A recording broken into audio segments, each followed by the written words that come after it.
Hey guys, it's Emily from DF Crafting. I'm here with my stepdad, and today we are going to be making sawdust candles. Emily's volunteered for her first time to be able to make candles with me to help out and learn the experience. I have a craft fair coming up here in about a week or two, and we need to get a bunch of candles knocked out. Now, there's different types of waxes and different types of wicks. You need to do a little bit of research to figure out what would give you the best results that you're looking for. After you get your materials and you kind of figure out what you're looking for and stuff, we are working with a soy-based wax. Now on the instructions it says bring it up to a temperature of about 180 degrees in a double boil system. Now with a double boil system, that is getting a pot of water, bring it up to a gentle boil, and then adding the other container inside of it. Your wax actually goes inside of here. Now the easy way to know when you're up to about the right temperature with the soy wax is just about all your wax will turn into a liquid. Once you get your wax up to temperature, there are multiple and almost infinite different ways that you can form your candles. We have 3 different sizes here that we use. The mason jars work real nice with the sawdust to be able to show the texture on the outside, but not get all the sawdust in by the wick. Metal containers are nice and short. You can buy them in any size, any shape. Just be very careful about the edges of them. They're pretty sharp. The little starter kits end up coming with the plastic containers like this and stuff. It makes it easy to be able to tell what you're doing with the texture on the outside, but once again, when you're working with sawdust, you want to make sure not to get too much built up around the wick. Now that we have our wax nice and hot, and as you can see in here, there's just a little bit of a chunk left that is mostly liquid. It is time to add our incense. Now this is where Emily and her mom come in really helpful, because I smell sawdust all day and these guys know what smells good. I picked 3 different scents. The scents I chose were blueberry cheesecake, which smells really delicious, lavender because it's soothing, and cinnamon spice because it smells old-timey. Now, with these, you're going to put in just a few drops of each because you don't want to overpower your senses. For the texture that we're looking for with the sawdust candles and stuff, we have taken cool down the outside of the container in a bucket of ice.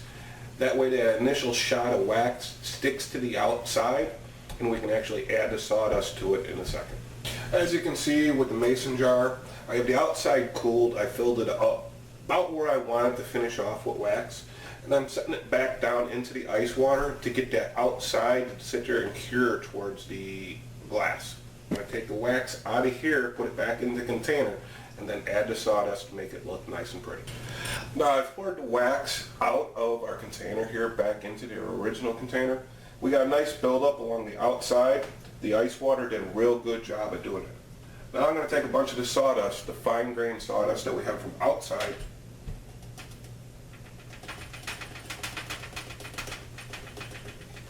and fill up the entire container. Now I'm going to let that sit for just a minute or two so it can end up solidifying to the wax that is there.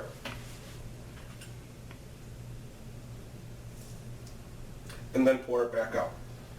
That leaves us a nice layer along the outside. With that, I bring it back into the hot water. I dip it for about 3 or 4 seconds without going all the way down to the bottom. That'll take that wax, heat that wax up, and it'll bring the sawdust right out to the outside. As you can see, I got a nice texture of the sawdust coming along the outside, but on the inside, the center cavity is nice and clear. Now, you want to take this container, put it into the ice to cool it back down, and try to get the outside of that container as cool as you can before you do your next pouring. Now with the container cooled off, the outside edges of the container cooled off, the sawdust in there, we're still sitting inside the ice water. At this point in time, we want to directly fill right inside there.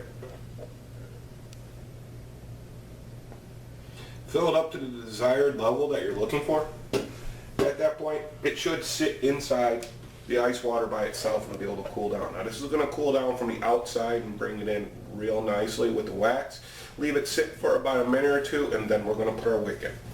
Now I got about 1/8 to maybe 1/4 of an inch of the wax built up along the outside. It's starting to get a little bit formed. With it being in the ice water, it's cooling it down really fast, really nicely. I've gone ahead and I've put the wick in. Now our wicks for the mason jars are cut to where it's about 1/4 of an inch from the candle when we put it in there and stuff. If you can't get it to hold itself in the center, you want to take some popsicle sticks, or I use wood trimmings to be able to hold that wick right where you need it. It's going to have to sit for about an hour, maybe an hour and a half to form the candle. Now, this one here has cooled down for about an hour, maybe an hour and a half inside the ice water. As you can tell, we got a nice top to it. Sometimes you need to add a little bit more as it's cooling down because the wax shrinks a little bit and stuff, but I'm happy with this one. So we cut the wick down to about a 1/4 inch above the wax, and it's about the recommended rate. I hope you liked this video. If you did, please like, share, and subscribe, and we'll put more videos out there. To be able to help Emily and keep the videos going and stuff like that, if you would like to purchase some of the candles, we have different styles, different sizes. The mason jars work out really nice. You can check out our Etsy store or just contact us directly.